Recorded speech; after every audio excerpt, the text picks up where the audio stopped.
The Galactic Council had ruled the stars for over 50,000 years. They were old and wise. They had seen empires rise and fall. They had watched young species take their first steps into space. And they had learned, through bitter experience, which species were safe to welcome and which were too dangerous to touch. Humanity fell into the second group.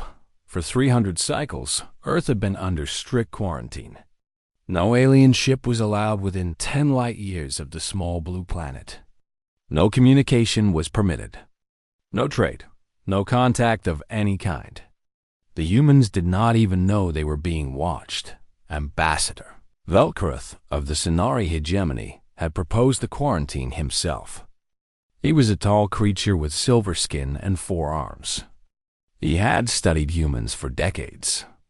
He had watched their history unfold through long-range sensors. And what he saw terrified him. These creatures lived on a death world. Their planet was covered in a gas that burned metal slowly over time. Their star blasted them with radiation. Their world shook and cracked open without warning. Massive waves of water destroyed their cities. And yet they survived. They did more than survive. They thrived. But that was not the worst part. Humans ate other living things. They hunted. They killed. They consumed flesh and plant alike with no concern. Their bodies were filled with tiny organisms that helped them digest food. They carried diseases that could wipe out entire species. A single human sneeze contained enough bacteria to kill a Velmori in hours. And still, that was not the worst part. The worst part was what humans did to each other. They fought wars. Not small conflicts over resources or territory, but massive organized slaughter that killed millions of their own kind. They invented new ways to kill each other with disturbing creativity. They split the atom and immediately used it to destroy 2 of their own cities. They created weapons that could end all life on their planet, and then built enough of them to do it several times over. Ambassador Velkruth had watched all of this and made his decision. Humanity must never be allowed to join the galactic community. They were too violent, too unpredictable, too dangerous. The Council agreed unanimously. For 300 years, the quarantine held. Humans sent probes into space. They landed on their moon. They sent robots to other planets in their system. And all while, the Council watched and waited, hoping that perhaps the humans would destroy themselves before they became a real problem. Then the darkness came. No one knew where the darkness came from. Some said it was older than the stars themselves. Others believed it came from outside the galaxy, from the void between galaxies where nothing should exist. All anyone knew for certain was that it was hungry. The darkness was not a creature in any normal sense. It had no body. It had no shape. It was more like a living shadow, a void that consumed everything it touched. But it did not simply eat matter. It ate something far more important. It ate hope. The darkness had destroyed 17 civilizations over 40,000 years. It moved slowly, drifting between stars like a cloud of pure night. When it arrived at a world, it did not attack with weapons or armies. It simply existed. And in its presence, people began to despair. Scientists would look at their research and see no point in continuing. Artists would put down their tools and weep. Soldiers would drop their weapons and wait for the end. The darkness fed on their surrender. It grew stronger with every soul that gave up. And eventually, the entire species would simply stop fighting. They would stop eating. They would stop living. They would sit in silence and wait for the darkness to consume them. Thought it was the perfect predator. It could not be fought because fighting seemed pointless in its presence. It could not be escaped because escape seemed hopeless. It simply waited and fed and grew.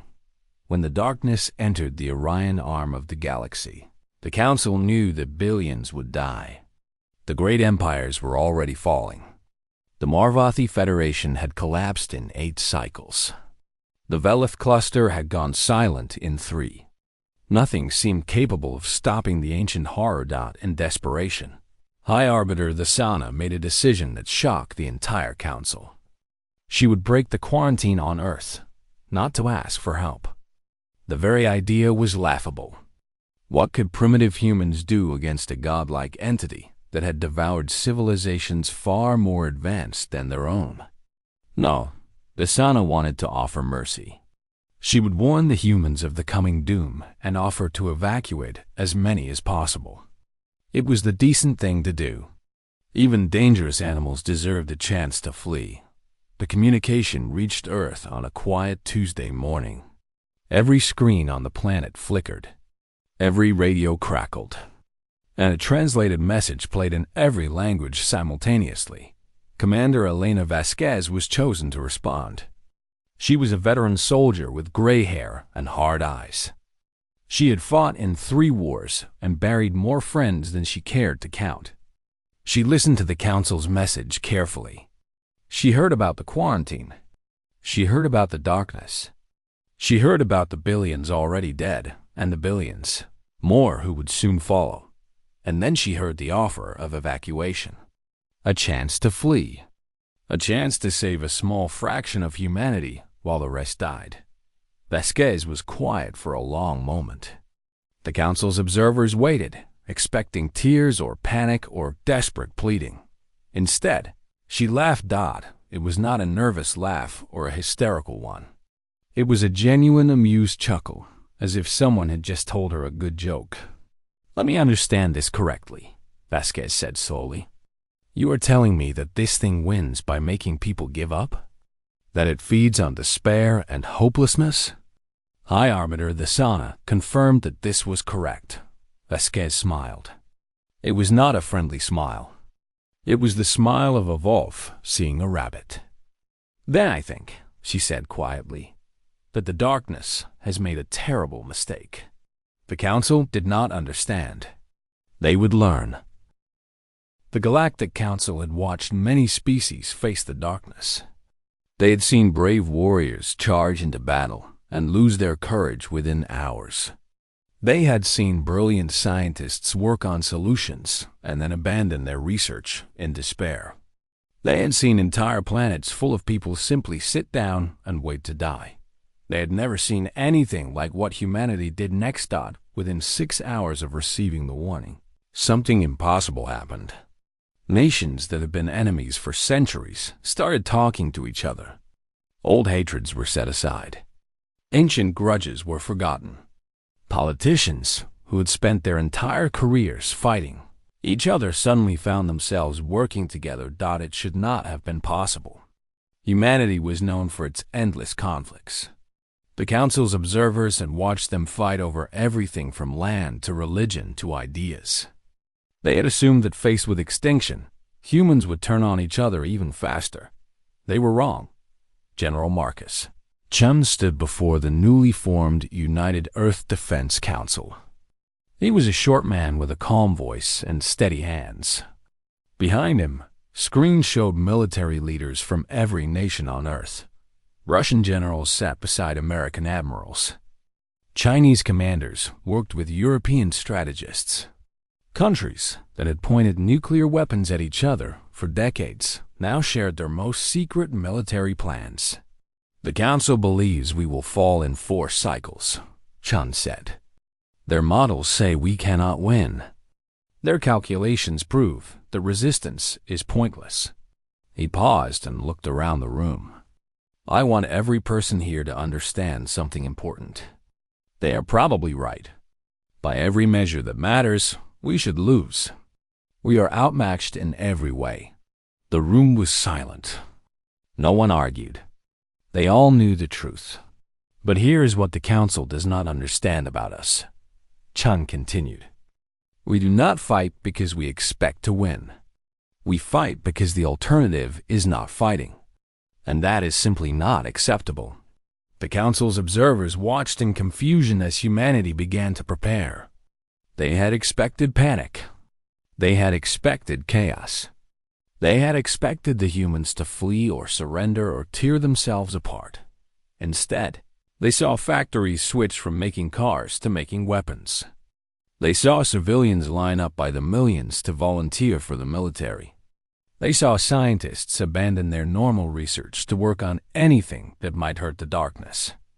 They saw old soldiers come out of retirement. They saw young people who had never held a weapon demand to be trained. Ambassador Velcroth reported his observations to the council with growing unease. "They are not behaving rationally," he said. "They know they cannot win. They have seen our projections. They understand the math. But they are preparing to fight anyway." High Arbiter the Sana did not understand. Why would they waste their final days on hopeless resistance? Would it not be better to spend time with their families? To make peace with their fate? Velcroth was quiet for a moment. He had studied humans for decades. He thought he understood them. But watching their response to certain death, he realized he had missed something fundamental about their nature. "I believe," he said slowly, "that they are incapable of giving up. It is not in their nature.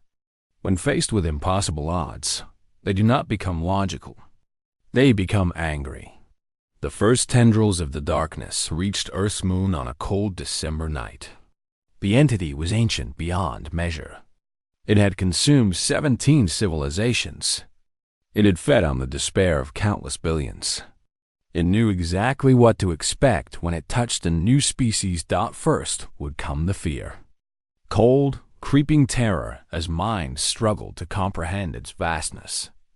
Then would come the despair, the slow realization that fighting was pointless. And finally would come the surrender, the sweet, delicious moment when hope died and souls opened themselves to be consumed. The darkness reached out to touch humanity's collective consciousness. It had done this countless times before. It knew how to find the cracks in a species' spirit, how to seep into their minds and show them the futility of existence. It touched human minds for the first time, and it recoiled. The emotions it found were wrong. Completely, terrifyingly wrong. There was fear, yes. There was sorrow. There was even despair.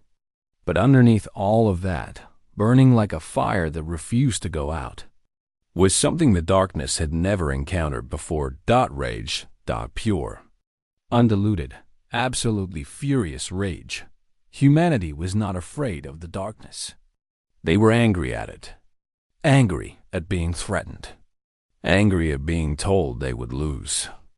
Angry at this ancient thing that dared to come to their home and try to make them give up. General Chun broadcast humanity's response on every frequency they could manage. He wanted the council to hear it. He wanted the darkness to hear it. He wanted the entire galaxy to know what humanity had decided. "You feed on despair," he said, his voice steady and cold. "You grow stronger when people lose hope. You have killed billions by convincing them that fighting is pointless." He paused and smiled. It was not a pleasant smile. "But we are not like the others. We do not become weak when things are hopeless. We become stronger. We become meaner. We become the kind of creatures that will burn everything down rather than surrender." He leaned forward, and his voice dropped to something almost gentle. "You have made a terrible mistake coming here. We are humanity. We do not go quietly into the night. We do not accept defeat. And we do not forgive." The darkness hesitated. For the first time in 40,000 years. It was uncertain. And somewhere on Earth, 8 billion humans looked up at the sky and felt something wonderful. Hope. Not the gentle hope of peaceful species who believed things would work out. This was a different kind of hope. A savage, defiant hope that burned like a weapon. The hope that they might just hurt this thing before it killed them. That was enough. The battle for Earth began on a Thursday morning. The darkness swept down from the moon like a living oil slick, tendrils of pure shadow reaching toward the blue planet below. It had consumed the lunar bases in hours. The 3,000 people stationed there had not surrendered. They had fought until the very end, and when their weapons failed, they had detonated their own reactors rather than be taken alive. The darkness had never experienced anything like it. The taste of those deaths was wrong. There was no sweet despair, no gentle surrender. Instead, there was defiance, hatred, a burning refusal to accept defeat that seared the ancient entity like acid dot, but the darkness was patient. It had broken stronger species than this. It would break humanity too. It just needed time. It did not get time. Earth's defense was unlike anything the Galactic Council had ever witnessed. It was messy. It was chaotic. It was completely, absolutely insane.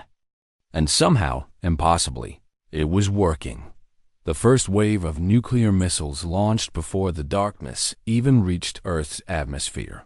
Thousands of warheads that had once been pointed at other nations now flew upward together. They detonated in sequence, creating a wall of fire and radiation that should not have hurt a being of pure shadow. But the darkness screamed. The Council's observers could not believe what they were seeing. Nuclear weapons were primitive. They were barely effective against physical targets, let alone an entity that existed partially outside normal space. The darkness should have passed through the explosions without noticing them. Instead, it writhed in pain. Ambassador Velkreth studied the readings with growing amazement. The weapons themselves are not hurting it, he realized. It is the intent behind them. Every missile was launched by people who refused to give up. The darkness is trying to feed on their emotions, but their emotions are poison. The battle continued for days. When the nuclear weapons ran out, humanity used kinetic bombardment. They dropped rocks from orbit at incredible speeds. When that failed to stop the advance, they used experimental energy weapons that their own scientists admitted might tear holes in reality. They did not care about the risks. They only cared about hurting the enemy. On the ground, the fighting was even more brutal. The darkness manifested physical forms when it wanted to consume individual minds. These shadow creatures swept through cities, reaching into people's thoughts and trying to drown them in despair. Private Yuki Tanaka was 19 years old.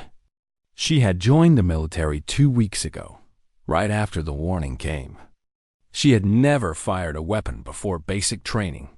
Now she stood in the ruins of Tokyo, her rifle empty, surrounded by the bodies of her squad. The shadow creatures circled her. They whispered in her mind.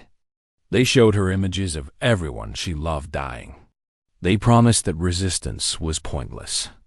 They offered peace if she would just give up. I picked up a broken metal pipe from the rubble. She should have been terrified. She was terrified. But underneath the terror was something stronger. Anger at these things that had killed her friends. Hatred for the entity that dared to threaten her world. And a burning determination to hurt it, even if she died trying. She charged. The shadow creatures did not understand. Their whispers should have broken her will. Their visions should have crushed her spirit. Instead, she was attacking them with a piece of scrap metal, screaming curses in 3 different languages. I died fighting. Her pipe passed through the shadows without touching anything solid. But in the moment before they consumed her, she felt something wonderful. She felt the darkness flinch away from her rage. She felt it recoil from her defiance. She had heard it. Not much, but enough. Her final thought was not despair. It was satisfaction. All across Earth, similar scenes played out. Soldiers who ran out of ammunition charged with knives. Civilians who had never fought anyone threw themselves at shadow creatures with whatever they could find. Children threw rocks. Old people swung canes. Everyone who could move was fighting. And when they died angry. The darkness had never experienced anything like it. Every species it had consumed eventually broke. They reached a point where hope died and surrender seemed like relief. But humanity had no such point. The worse things got, the angrier they became. The more hopeless the situation, the harder they fought. It was feeding on them, yes. But the food was wrong. Their emotions were toxic. Every soul it consumed was like swallowing poison. The darkness was growing, but it was also hurting. Commander Elena Vasquez coordinated the defense from a bunker deep beneath what had been Colorado. She had not slept in 4 days. She had watched billions of people die. She had ordered strikes that she knew would fail and sent soldiers into battles they could not win. And still, she smiled. They expected us to break, she said to her staff. They expected us to give up when things got hard. They do not understand us at all. She pointed to the tactical display, which showed humanity's forces being pushed back on every front. We are losing. We might lose everything, but we are hurting it. Every person who dies fighting is hurting it. She stood up straight, despite the exhaustion that weighed on every muscle. We are not going to survive this, she said quietly. But neither is the darkness. Not unchanged. Not unharmed. We are going to leave scars on that thing that will last forever. She picked up her radio and broadcast to every remaining human force on Earth. Keep fighting. Keep hurting it. Make it remember us. And humanity obeyed. The darkness had existed for longer than the stars. It had no beginning that it could remember. It simply was and had always been and would always be. It was entropy given form. It was the final answer to every question. It was the end that waited for all things. It had never known fear. Had consumed 17 civilizations. It had drunk the despair of countless billions. It had watched empires crumble and gods die. Nothing in 40,000 years had ever threatened it. Nothing had ever hurt it. Nothing had ever made it doubt. Until now. The darkness hung over Earth like a shroud, feeding on the dying world below. It was growing larger with every soul it consumed. By any measure, it was winning. Humanity's defenses were crumbling. Their cities were in ruins. Their population had dropped by half in less than 2 weeks. But something was wrong. The darkness was growing, yes. But it was also changing. Every human mind it consumed left something behind. Every act of defiance burned like fire in its ancient consciousness. Every scream of rage, every moment of impossible courage, every death that came with hatred instead of surrender. All of it was accumulating inside the darkness like poison. For the first time in its eternal existence, the darkness felt pain. Dr. Sarah Okonkwo made the discovery on the 9th day of the siege. She was a xenopsychologist who had been studying the darkness since it first appeared. She worked in a cramped laboratory beneath the ruins of Lagos, surrounded by equipment that barely functioned and assistants who had not slept in days. I understand now, she said, her voice hoarse from exhaustion. The darkness is not just feeding on us. We are feeding into it. Our emotions are becoming part of it. Her assistant looked up from his console. That sounds like what it always does. It consumes despair. No. Sarah shook her head. Other species gave it pure despair. Clean, easy to digest. But we are different. We are giving it anger and defiance and hatred mixed with our fear. It cannot separate them. It is consuming all of it together. She pulled up data on her screen. The readings were unlike anything recorded before. The darkness was growing larger, but its internal structure was becoming unstable. There were patterns in its form that had never existed before. Cracks in its ancient consciousness. We are infecting it, Sarah said slowly. Our refusal to give up is becoming part of what it is. And it cannot handle that. It has spent 40,000 years feeding on surrender. It does not know what to do with defiance. She broadcast her findings to every remaining human command center on Earth. The message was simple but powerful. Keep fighting. Every moment of resistance hurts it. Every act of defiance poisons it. We are not just dying. We are changing it. The news spread through humanity's remaining forces like wildfire. Soldiers who had been fighting simply to hurt the enemy now understood that they were doing something more. Scientists who had been working on weapons started thinking about new approaches. If human defiance could poison the darkness, could they weaponize it somehow? The darkness felt the shift in human consciousness. It sensed a new hope spreading through its prey. And for the first time in 40 millennia, it experienced something it had never known before. Doubt. Could it lose? The very idea was impossible. It was the darkness. It was the darkness. It was the end of all things. It could not be defeated any more than entropy itself could be defeated, but it could be hurt. It was being hurt. Right now, with every passing moment, it was being hurt. The ancient entity paused its advance. It had never needed to do this before. It had never needed to think, to plan, to worry. Consumption was automatic. Victory was inevitable. Prey surrendered or died, and either way, the darkness won. But humanity was not surrendering. And their deaths were not feeding it properly. Their deaths were weakening it. Ambassador Velcroth watched the battle with tears streaming down his silver face. He had recommended the quarantine on humanity. He had believed they were too dangerous to ever be allowed among civilized species. He had been right, but not in the way he expected. They are impossible, he whispered. They are fighting a god, and they are hurting it. How can any species be this stubborn? High Arbiter the Sana stood beside him, her ancient eyes fixed on the tactical display. They are not stubborn, she said quietly. They are something else entirely. Something we do not have a word for. On Earth, Commander Vasquez received Dr. Okonkwo's report with grim satisfaction. They had been right. Their strategy of pure defiance was working. Not enough to win. Maybe not enough to survive. But enough to leave a mark. She called her senior staff together. We need to hit it with everything we have left, she said. Not just weapons. We need to hit it with every ounce of spite and anger and stubborn refusal that humanity can produce. If our emotions are poison to this thing, then we are going to give it the biggest dose it has ever received.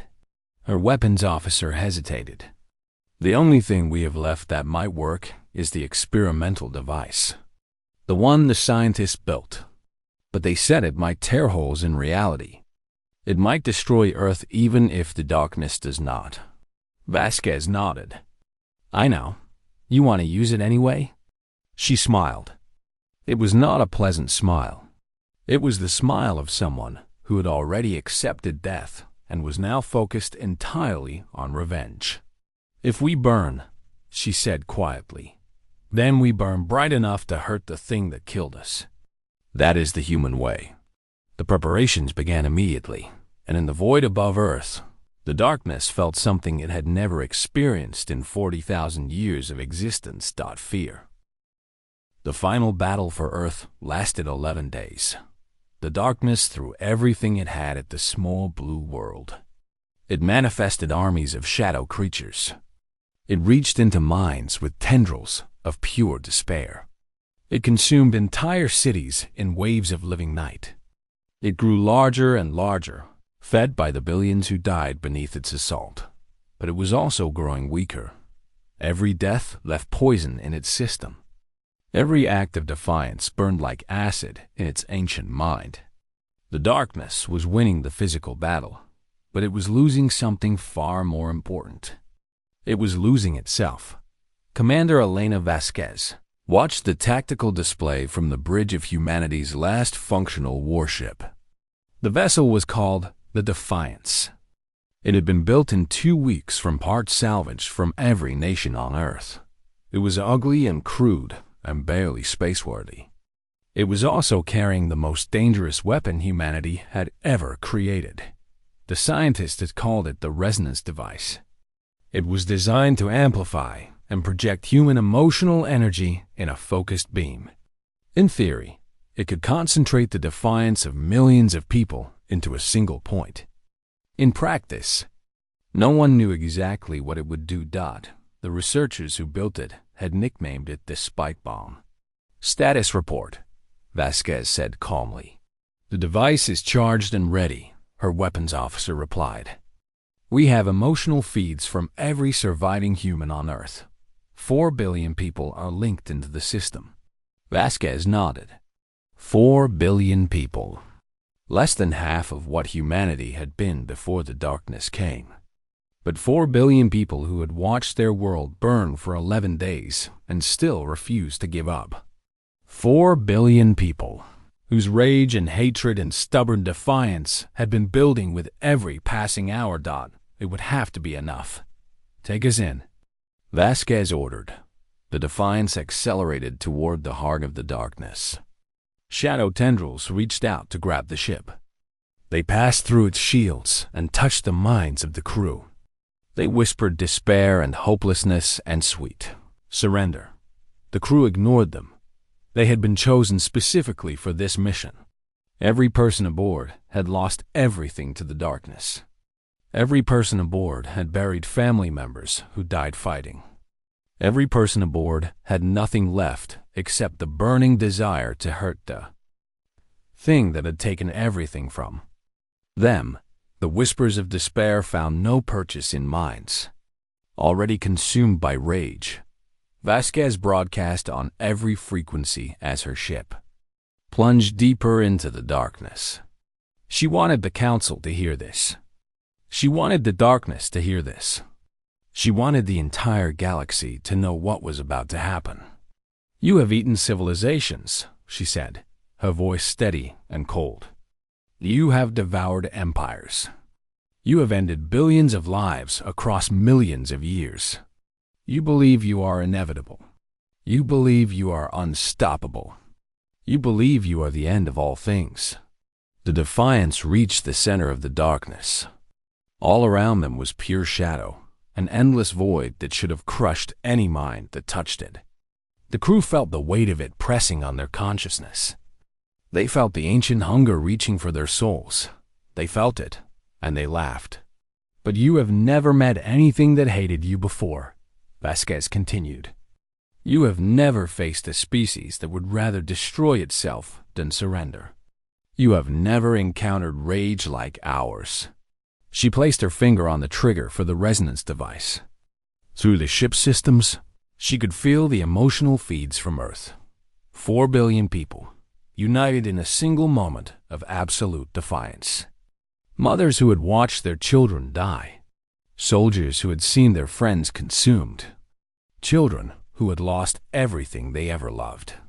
All of them were channeling their emotions through the device, offering everything they had left to give. Hatred, rage, spite, and underneath it all, burning brighter than anything else, a single message: we do not surrender. "Remember us," Vasquez whispered. She pressed the button. The detonation was visible from 3 star systems away. It tore through the darkness like a blade through shadow. The ancient entity screamed, a sound that echoed through dimensions and was heard by every telepathic species in the galaxy. It was a scream of agony, of terror, of something that had existed since before the stars and was now facing the one thing it had never imagined: mortality. The darkness did not die. It was too vast, too ancient, too fundamental to be destroyed by a single weapon. But it fractured. Pieces of its consciousness tore away and scattered into the void. Its coherent form shattered into 1,000 fragments that fled in every direction, desperate to escape the burning poison that was human defiance. When the light faded, the Galactic Council's observers found Earth still standing. The planet was battered almost beyond recognition. Entire continents were scarred and broken. Cities had been reduced to rubble. The atmosphere was thick with ash and smoke. But the world was alive. And so were the 3 billion humans who had survived. High Arbiter Dasana traveled to Earth personally. She found Commander Vasquez in a field hospital, missing an arm and covered in burns, but alive. Against all odds, the Defiance had survived the blast and managed to crash land on what was left of Australia. "Your species is insane," Dasana said quietly. "You fought a god with nuclear weapons and anger. You should have died. By every law of nature and probability, you should have died." Vasquez looked up at the alien with eyes that had seen too much death and too much horror, but still burned with the fire that had become humanity's defining trait. "Yeah, well," she said with a painful smile, "we have always been stubborn." Dasana was silent for a long moment. Then she did something that no High Arbiter had ever done before.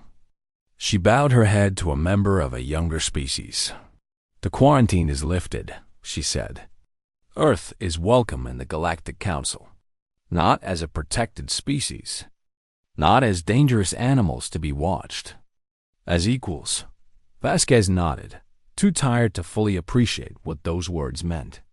Humanity had fought for 11 days against an ancient god. They had lost billions of their people. They had nearly lost their entire planet, but they had one dot, and somewhere in the darkness between stars, the fragments of the darkness drifted in silent agony. The ancient entity that had terrorized the galaxy for 40,000 years was broken and scattered, wounded in ways that would take millennia to heal. But worse than the pain was the knowledge. The terrible, inescapable knowledge that somewhere in the galaxy, there was a species that would never surrender. A species that could not be broken. A species that would fight until the last breath left their bodies and hate with their dying thoughts. The darkness had learned fear, and it knew, with absolute certainty, that someday those stubborn, impossible, terrifying creatures would come looking for it. Humanity never forgot. Humanity never forgave, and humanity never, ever gave up.